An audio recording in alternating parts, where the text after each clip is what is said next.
Hi friends, സ്നേഹപൂർവ്വ ക്ഷമയുടെ പുതിയ എപ്പിസോഡില് രാധികയെ പലഹാരം ഉണ്ടാക്കിയത് നന്നായിട്ടുണ്ടെന്ന് പറഞ്ഞിട്ട് അഭിനന്ദിക്കുകയാണ് എല്ലാവരും കൂടെ. അങ്ങനെ രാധികയ്ക്ക് സന്തോഷാവും. മുത്തശ്ശി പറയും, മോളെ കാണുമ്പോ മുത്തശ്ശി എപ്പോഴും ചിന്തിക്കുന്ന ഒരു കാര്യ, എല്ലാം തികഞ്ഞ ഒരാളായിരിക്കും മോളെ താലി കെട്ടുന്നത്. അത് കേൾക്കുമ്പോ രാധിക ഇങ്ങനെ തല താഴ്ത്തും. അമ്മയും മുത്തശ്ശിക്കും എന്താ സുഖമാരി അമ്മേ. അത് കേൾക്കുമ്പോ പ്രിയയുടെ മുത്തശ്ശി പറയും, അതെ അതെ, ഞങ്ങളുടെ കുട്ടിയെ കുറിച്ച് നിങ്ങൾ നല്ലത് പറഞ്ഞു കേൾക്കുമ്പോ അത് സന്തോഷമുള്ള കാര്യല്ലേ എന്നൊക്കെ ഇങ്ങനെ പറയുന്നുണ്ട്. ശേഷം പിന്നീട് കാണിക്കുന്നത് വരുൺ ഇങ്ങനെ കോൾ ചെയ്യുന്നതാണ്.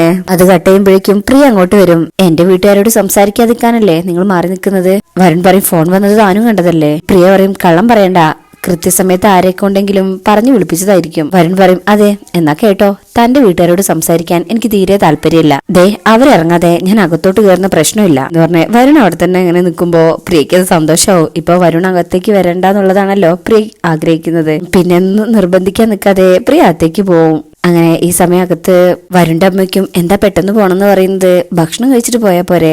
തിരുമേനി പറയും, അത് ഇനി ഒരിക്കലാവാം, കുട്ടികളെ ഒന്നിച്ച് ഇനി അങ്ങോട്ട് അയക്കുന്നൊരു ചടങ്ങൂടെ ഉണ്ടല്ലോ, ഒന്ന് അയച്ചേക്കണം അവരെ. സൂര്യോട് പറയും, മോനും ഭാര്യയും കൂടി അവരോടൊപ്പം അങ്ങ് പോരൂ. സൂര്യ പറയും, നോക്കാം, കൽപ്പനയ്ക്ക് താല്പര്യമൊന്നുമില്ല. അപ്പോഴേക്കും പ്രിയ അങ്ങോട്ട് വരും. മോളെ, അവനെവിടെ എന്ന് വെക്കുമ്പോ ദാ ഇപ്പൊ വരുന്നുണ്ടെന്ന് പറഞ്ഞു എന്ന് പറഞ്ഞിട്ട് രാധികേനെ പിടിച്ച് വാ എന്ന് പറഞ്ഞ അകത്തേക്ക് കൂട്ടിക്കൊണ്ടു പോവാ. ഈ സമയം വരുൺ അങ്ങോട്ട് വരുന്നുണ്ട്. അങ്ങനെ രാധികേനെ അവിടുന്ന് മാറ്റിയിട്ട് പ്രിയ പറയും, പിന്നാമ്പുറത്ത് കൂടെ ഇറങ്ങിയിട്ടേ റോട്ടിൽ പോയി നിന്നോ, പോ എന്ന് പറഞ്ഞ് രാധികനെ അവിടുന്ന് പറഞ്ഞേക്കാ. രാധിക അങ്ങ് പോകുമ്പോഴായിരിക്കും വരുൺ അകത്തേക്ക് കയറി വരുന്നത്. അങ്ങനെ വരുൺ രാധികയെ വീണ്ടും കാണുന്നില്ല. അങ്ങനെ അപ്പോഴേക്കും ഇവിടെ എല്ലാവരും ഇറങ്ങാൻ റെഡി ആയിട്ടുണ്ട്. വരുണിന്റെ അച്ഛൻ പറയും, വന്നിട്ടോ ഇവരെ കൂടെ നീ ഇരുന്നില്ല, യാത്ര അയക്കാനെങ്കിലും ഇവരൊന്ന് കൃത്യമായിട്ട് കണ്ടോട്ടെ നിന്നെ.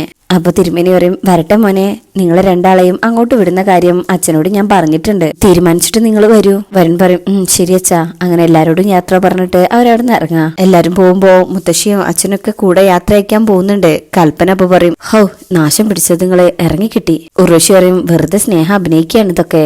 സൂര്യ പറയും, എന്തിനാ ചെറിയമ്മ ഇങ്ങനെയൊക്കെ പറയുന്നത്, അവര് പാവങ്ങളല്ലേ. അപ്പൊ കൽപ്പന പറയും, അയ്യോ ചെറിയമ്മേ, കഴിവില്ലാത്തവരെ കുറിച്ച് ഇങ്ങനെ പറയുന്നത് സൂര്യക്ക് ഇഷ്ടമല്ല. ഒന്നിനും കഴിവില്ലാത്തവർക്കല്ലേ കഴിവില്ലാത്തവരെ കൃത്യമായിട്ട് മനസ്സിലാക്കാൻ സാധിക്കൂ എന്ന് പറഞ്ഞിങ്ങനെ വേദനിപ്പിക്കാ. ഇതേസമയം ഇവർ ഓട്ടോയിൽ കയറാൻ പോവാണ്. അപ്പൊ തിരുമേനിക്കും, അല്ല മോളെവിടെ? അപ്പൊ പ്രിയയ്ക്കും, എന്താച്ചാ ഞാൻ രാധിക മോളുടെ കാര്യം ചോദിച്ചത്. അപ്പൊ പ്രിയ പറയും, ചേച്ചി വഴിയിൽ നിൽപ്പുണ്ട്. അതെന്താ? അപ്പൊ പ്രിയ പറയും, അച്ഛനോട് സ്വകാര്യമായിട്ട് എനിക്ക് കിട്ടിയ ഭാഗ്യം കണ്ടിട്ട് സഹിച്ചിട്ടുണ്ടാവില്ല. അപ്പൊ തിരുമേനിക്കും, എന്തൊക്കെയാ മോളെ പറയുന്നത്? പ്രിയ പറയും, ശരി അച്ഛാ. അങ്ങനെ പെട്ടെന്ന് തന്നെ പ്രിയ അവരെ പറഞ്ഞയക്കാനുള്ള ശ്രമത്തിലാണ്. അങ്ങനെ അവരെല്ലാവരും അവിടെ നിന്ന് പോവാണ്. പോയി കഴിഞ്ഞാലേ വരുണും അകത്തേക്ക് പോവും. മുത്തശ്ശി വയ്ക്കും പ്രിയയുടെ, അല്ല മോളെ, ആ കുട്ടി രാധികേച്ചിയുടെ കാര്യമാണോ? ചേച്ചി വണ്ടിയിലുണ്ട്. അത് കേൾക്കുമ്പോ മുത്തശ്ശി അമ്മയും പരസ്പരം അങ്ങനെ നോക്കും. വണ്ടിയിലോ? പ്രിയ പറയും, ചേച്ചിയുടെ കാര്യം പറഞ്ഞ രസാ. ബസ്സായാലും ഓട്ടോ ആയാലും അച്ഛനും അമ്മയും കയറുന്നതിന് മുമ്പേ ചേച്ചി സീറ്റ് തുടച്ചിടും. അത് കേൾക്കുമ്പോ അമ്മ പറയും, എന്തൊരു സ്നേഹമുള്ള കുട്ടിയാ. പ്രിയ പറയും, അതെ. അപ്പോ മുത്തശ്ശി പറയും, പത്മിനി പരമേശ്വരനോട് പറഞ്ഞ് ഇവരെ അങ്ങോട്ട് വിടാനുള്ള ദിവസം ഇപ്പൊ തന്നെ എടുത്തേക്കണം എന്ന് പറഞ്ഞ് അവിടുന്ന് പോവാണ്. പ്രിയക്ക് ഇപ്പൊ സന്തോഷായി, വരുൺ രാധികയെ കണ്ടില്ലല്ലോ. ശേഷം പിന്നീട് കാണിക്കുന്നത് രാധികയും എല്ലാവരും തിരിച്ച് വീട്ടിലെത്തിയിരിക്കണേ. വീട്ടുമുറ്റത്തെത്തുമ്പോണ്ടാവും ഒരു കാറ് കിടക്കുന്നേ. ആരാ ഈ കാറില് എന്ന് പറഞ്ഞ എല്ലാവരും ഇങ്ങനെ ആരാണെന്ന് അറിയാനുള്ള ആകാംക്ഷയിൽ നിൽക്കുക. അപ്പൊ കാറിന്ന് ഇറങ്ങി വരുന്നത് വിനയപ്രസാദ് ആയിരിക്കും. വീണ്ടും വിനയമേടത്തെ കാണുമ്പോ മുത്തശ്ശിക്ക് ഒഴികെ ബാക്കി എല്ലാവർക്കും ഭയങ്കര സന്തോഷാ. രാധിക അടുത്തേക്ക് ഓടിച്ചെല്ലും. മേഡം ഇപ്പൊ വന്നു. ഞാൻ വന്നിട്ട് കുറച്ചു സമയമായി രാധികയെ, നിങ്ങളെ കാണാത്തത് കൊണ്ട് തിരിച്ചു പോവാൻ തുടങ്ങുമായിരുന്നു. രാധികയ്ക്ക് ഭയങ്കര സന്തോഷാവുന്നുണ്ട്. അങ്ങനെ അച്ഛനും അമ്മയൊക്കെ വന്ന് അടുത്തേക്ക് നിൽക്കും. ഞങ്ങള് മോളെ വിവാഹം കഴിച്ച വീട്ടിലേക്ക് പോയി വരുന്ന വഴിയാ, അവിടെ ഒരു ചടങ്ങുണ്ടായിരുന്നു. അപ്പോ യശോദയ്ക്കും കുറെ സമയം കാത്തിരുന്നല്ലേ, അത് സാരമില്ല, എന്തായാലും വൈകുന്നേരം തിരിച്ചു വരണമെന്ന് കരുതിയാ ഞാൻ പോവാൻ തുടങ്ങിയത്. തിരുമേനി പറയും, അല്ല അകത്തേക്ക് വരിക. അങ്ങനെ രാധികയും അച്ഛനും എല്ലാരും കൂടെ അകത്തേക്ക് കൂട്ടിക്കൊണ്ടു പോവാണ് വിനയമേടത്തെ. മുത്തശ്ശിക്ക് ഇഷ്ടപ്പെട്ടിട്ടില്ല. അകത്തേക്ക് കയറി വേഗം റൂമിലേക്ക് പോവാണ്. അങ്ങനെ എല്ലാവരും അവിടെ ഹാളിൽ ഇരുന്ന് സംസാരിക്കുക. ഇപ്പൊ നടന്ന ചടങ്ങിനെ കുറിച്ചൊക്കെ തിരുമേനി ഇങ്ങനെ പറയുന്നുണ്ട്. അപ്പോഴേക്കും വിനയമേടത്തിന്റെ കൂടെയുള്ള പ്രിയ കുറച്ച് കവറുകളൊക്കെ ആയിട്ട് വരും. അങ്ങനെ മാഡം പറയും, രാധിക ഇങ്ങ് വാ എന്ന് പറഞ്ഞിട്ട് ആ കവറൊക്കെ വാങ്ങിക്കും. ഞാനിതാ ഇതൊക്കെ രാധികയ്ക്ക് വേണ്ടി വാങ്ങിച്ചതാ എന്ന് പറഞ്ഞ് രാധികയെ അടുത്തേക്ക് വിളിച്ച് അത് കൊടുക്കും. അയ്യോ എന്തിനാ മാഡം ഇതൊക്കെ എന്ന് പറഞ്ഞ് വാങ്ങിക്കാൻ മടിക്കുക. അപ്പൊ മാഡം പറയും, ആദ്യം ഇതൊക്കെ വാങ്ങിക്കേ. രാധിക അപ്പൊ അച്ഛനെ നോക്കുമ്പോ അച്ഛൻ വാങ്ങിച്ചോന്ന് പറയും. അപ്പൊ രാധിക സന്തോഷത്തോടെ വാങ്ങിക്കുക. താങ്ക് യു എന്ന് രാധിക പറയും. അങ്ങനെ വിനയ മാഡം പറയും, വല്ലാത്തൊരെടുപ്പം എനിക്ക് നിങ്ങളുടെ മകളോട് തോന്നുന്നുണ്ട്. അതെന്താണെന്ന് വേർതിരിച്ചറിയാൻ എനിക്കിപ്പോ പറ്റുന്നില്ല. പക്ഷെ എന്തോ ഈ ഷൂട്ടിംഗ് കഴിഞ്ഞ് ഞാൻ ഈ നാട്ടിൽ നിന്ന് പോയാലും ഞാൻ ഇടയ്ക്ക് വരും രാധികയെയും നിങ്ങളെയൊക്കെ കാണാൻ. അപ്പം യശോദ പറയും, അത് ഞങ്ങളൊക്കെ ഓരോ ഭാഗ്യല്ലേ. ഇവളിപ്പോ മുഴുവൻ നേരവും മേഡത്തെ കുറിച്ചാ പറഞ്ഞോണ്ടിരിക്കാറ്. രാധിക നല്ല സന്തോഷത്തിൽ നിൽക്കുക. വിനയ മാഡം പറയും, പിന്നെ തിരുമേനി എനിക്കൊരു റിക്വസ്റ്റ് ഉണ്ട്, അതങ്ങ് സമ്മതിച്ചു തരണം. അതെന്താണാവോ? അപ്പൊ മാഡം പറയും നാളെ ഇവിടെ സ്റ്റുഡിയോയിൽ വെച്ച് എനിക്ക് ഡബിങ് ഉണ്ട്, ഞാൻ കുറെ നേരം അവിടെ ഉണ്ടാവും, ഒരു കൂട്ടിനായിട്ട് രാധിക എന്നോടൊപ്പം അയക്കാമോ? അത് കേൾക്കുമ്പോ എല്ലാവർക്കും സന്തോഷാവും. തിരുമേനി പറയും പിന്നെന്താ, എന്താ മോളെ പോവാൻ നിനക്ക് വല്ല ബുദ്ധിമുട്ടുണ്ടോ? രാധിക പറയും ഇല്ലച്ചാ എനിക്കിഷ്ടമാ. മിനിയ മാഡം പറയും എങ്കിൽ നാളെ രാവിലെ 8 മണിയാവുമ്പോഴേക്കും ഞാൻ വണ്ടി അയക്കാം. രാധിക പറയും അയ്യോ അതൊന്നും വേണ്ട മാഡം, ഈ പറഞ്ഞ സ്റ്റുഡിയോ ഇവിടെ അടുത്തല്ലേ, ഞാൻ അങ്ങോട്ടേക്ക് എത്തിക്കോളാം. അപ്പോ വിനിയ മാഡം പറയും നാളെ അവിടെ എത്തുമ്പോൾ രാധികയ്ക്ക് ഞാനൊരു സർപ്രൈസ് കാത്തു വെച്ചിട്ടുണ്ട്. രാധികയ്ക്കും സർപ്രൈസോ? അച്ഛനും അമ്മയും അതുപോലെ മാഡത്തെ നോക്കുമ്പോ മാഡം പറയും തിരിച്ചു വന്നിട്ട് അതെന്താണെന്ന് രാധിക പറയും. അതുവരെ അതൊരു സസ്പെൻസ് ആയിട്ടിരിക്കട്ടെ, എന്നാ പിന്നെ ഞാൻ ഇറങ്ങിക്കോട്ടെ. അപ്പൊ അമ്മ പറയും അയ്യോ ചായ എടുക്കാം, കുടിച്ചിട്ട് പോവാം. അപ്പൊ വിനയ മാഡം പറയും വേണ്ട, ഈ സമയം ചായ പതിവില്ല. രാധികയോട് പറയും എങ്കിൽ നമുക്ക് നാളെ കാണാം, ഏറ്റവും ആഗ്രഹിക്കുന്ന കാര്യം ഒരുക്കി വെച്ചതാണേ, നാളത്തെ സർപ്രൈസ് എന്ന് പറഞ്ഞ് മാഡം ഇറങ്ങണേ. യാത്ര അയക്കാൻ ഇവരും കൂടെ പോകുന്നുണ്ട്. മുത്തശ്ശി ഇതൊക്കെ മാറി നിന്ന് ഇങ്ങനെ നോക്കുന്നുണ്ട്, ഇങ്ങനെ കനപ്പിച്ച് വെച്ചോണ്ട്. അങ്ങനെ അവര് പോയി കഴിഞ്ഞാലേ അമ്മ പറയും എന്ത് സ്നേഹമുള്ള സ്ത്രീയാ. അപ്പൊ മുത്തശ്ശി പറയും ഏറ്റവും വലിയ ശത്രുക്കളാ ഏറ്റവും വലിയ സ്നേഹം കാണിച്ച് നമ്മുടെ മുന്നിലേക്ക് വരിക. വലിയ വലിയ നടികളെ സമ്മാനം വാങ്ങിച്ചു കൊടുക്കുന്നു, കൂട്ടിരിക്കാൻ വിളിക്കുന്നു.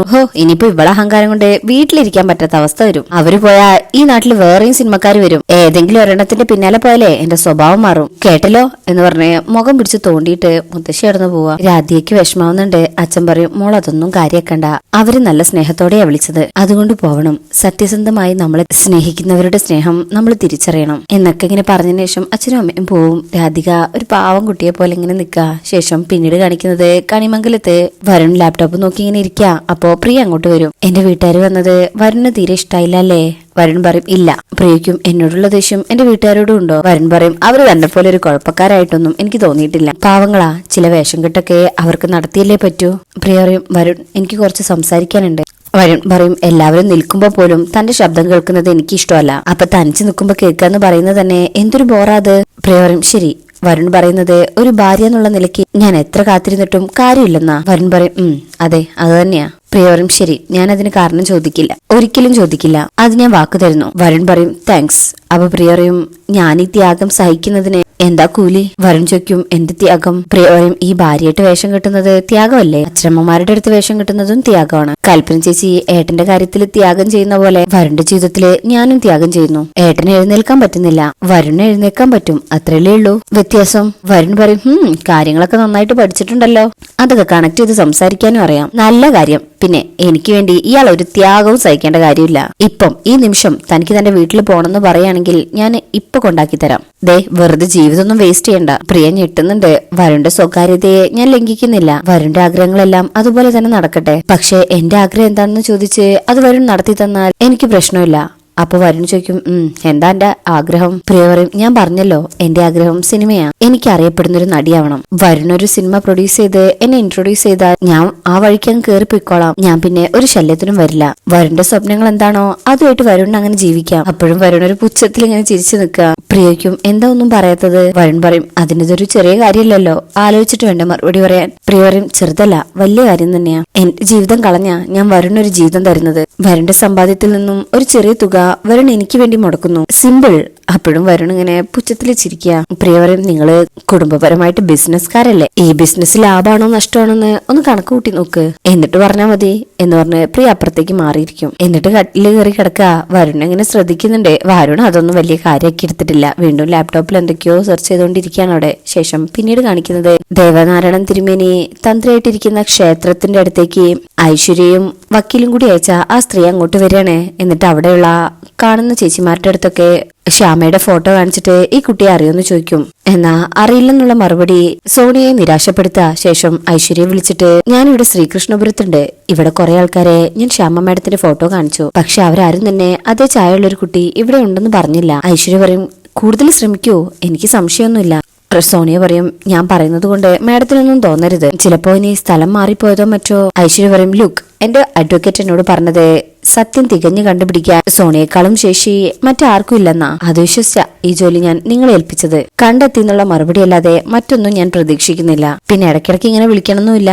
ശരി മാഡം, ഞാൻ ട്രൈ ചെയ്യാം. ഐശ്വര്യ പറയും ഇന്ന് ഈവനിങ്ങിനുള്ളിൽ എനിക്ക് കൃത്യമായ മറുപടി കിട്ടിയിരിക്കണം, ഓക്കെ എന്ന് പറഞ്ഞ് കോള് കട്ട് ചെയ്യും. മാഡം എന്ന് സോണിയെ വിളിച്ച് സംസാരിക്കാൻ തുടരുന്നുണ്ടെങ്കിലും ഐശ്വര്യ കോള് കട്ട് ചെയ്തു. അങ്ങനെ സോണിയ അവിടുന്ന് പോകാൻ തുടങ്ങുമ്പോ മറ്റൊരു അമ്മ ക്ഷേത്രത്തിൽ തൊഴാൻ വരികയാണ്. ചേച്ചി ഈ നാട്ടിലുള്ള ആളല്ലേ? ആ അതെ. അപ്പൊ സോണിയ പറയും, ദാ ഈ മുഖച്ഛായ ഉള്ള കുട്ടി ഇവിടെ അടുത്തെവിടെയെങ്കിലും ഉണ്ടോ? അപ്പൊ അമ്മ ശ്യാമയുടെ ഫോട്ടോ നോക്കിയിട്ട് പറയും, ആ ഏകദേശം മുഖച്ഛായ ഉള്ള കുട്ടി ഇവിടെ തന്നെ ഉണ്ട്. ഏതാ കുട്ടി? സോണിയക്ക് സന്തോഷം വരികയാണ്. ദേവനാരായണൻ തിരുമേനിയുടെ മകളാണ്, ഈ ക്ഷേത്രത്തിലെ പൂജാരിയുടെ. സോണിയക്കും ഉറപ്പാണല്ലോ അല്ലേ? ആ, എനിക്ക് ഉറപ്പാണ്. ആട്ടെ, എന്തിനാ ഇത് അന്വേഷിക്കുന്നത്? സോണിയ പറയും, ചേച്ചി നടന്നോ, എനിക്കൊരു അത്യാവശ്യ കാര്യമുണ്ട് എന്ന് പറഞ്ഞ് അവരവിടുന്ന് പോവാ. ശേഷം പിന്നീട് കാണിക്കുന്നത് രാധിക സ്റ്റുഡിയോയിലേക്ക് പോകാനായിട്ട് ഒരുങ്ങാണ്. മുത്തശ്ശി രാധികയെ തെരഞ്ഞു വരികയാണ്. കാണുന്നില്ല. റൂമിലേക്ക് കയറി വരും. ഡി ഇവിടെ വാടി. രാധിക വരുമ്പോ ചോദിക്കും, എങ്ങോട്ട് ഒരുങ്ങി കിട്ടി പോവാടി രാവിലെ തന്നെ? വിനയ മാഡം പറഞ്ഞിരുന്നില്ലേ സ്റ്റുഡിയോയിലേക്ക് എന്നെ അടുത്ത് ചെല്ലാൻ വേണ്ടിയിട്ട്? മുത്തശ്ശേരും വരുന്നവരും പോകുന്നവരും അങ്ങനെ പലതും പറയും. എന്തായാലും നീ ഉണ്ടായിട്ടല്ലോ ഇത്രയും കാലം അവരുടെ കാര്യങ്ങളൊക്കെ നടന്നത്. അപ്പൊ രാധിക ആ ഡ്രസ്സ് ഇങ്ങനെ പിടിച്ചു നിൽക്കുമ്പോ മുത്തശ്ശേരി, ഹോ ഇതാ സിനിമാക്കാരി കൊണ്ടുവന്നതായിരിക്കല്ലേ? അതെ മുത്തശ്ശി, നല്ല ഭംഗിയുണ്ട് രാധികയെ കാണാൻ. സഹിക്കുന്നില്ല മുത്തശ്ശിക്ക്. എന്നാ ഒരു കാര്യം ചെയ്യ്, അവര് തിരിച്ചു പോകുമ്പോ അവരുടെ വണ്ടിയിൽ കയറി നീ അങ്ങ് പൊക്കോ, നിന്റെ ശല്യം കൊഴിഞ്ഞിട്ടല്ലോ. രാധിക പറയും, അത് മുത്തശ്ശി എന്നോട് അച്ഛൻ പറഞ്ഞു പൊയ്ക്കോളാൻ. മുത്തശ്ശി ആഹാ, എന്നാ ഞാൻ പറയുന്നു പോവണ്ട. ഇത് കേൾക്കുമ്പോ രാധികയ്ക്ക് സങ്കടാവും. അങ്ങനെ വിഷമത്തോടെ നിൽക്കുന്ന രാധികയെ കാണിച്ചിട്ടാ ഈ ഭാഗം കഴിയുന്നത്. പിന്നെ അതിനുശേഷം കാണിക്കുന്ന പ്രമോലുള്ളത് സോണിയ ഫോൺ എടുത്ത് ഐശ്വര്യയെ വിളിച്ചിട്ട്, ശ്യാമ മാഡത്തിന്റെ മുഖച്ഛായുള്ള കുട്ടി ശ്രീകൃഷ്ണപുരത്തെ തിരുമേനിയുടെ മകളാണ് എന്നുള്ള കാര്യം കേൾക്കണേ. കണ്ടുപിടിച്ച സന്തോഷത്തിലാണ് ഐശ്വര്യ നിൽക്കുന്നത്. ശേഷം സോണിയ അകത്തേക്ക് കയറുമ്പോ അവിടെ ദേവനാരായണൻ തിരുമേനി പ്രിയോട് ഇങ്ങനെ ഫോണിൽ സംസാരിക്കുന്നതാണ്.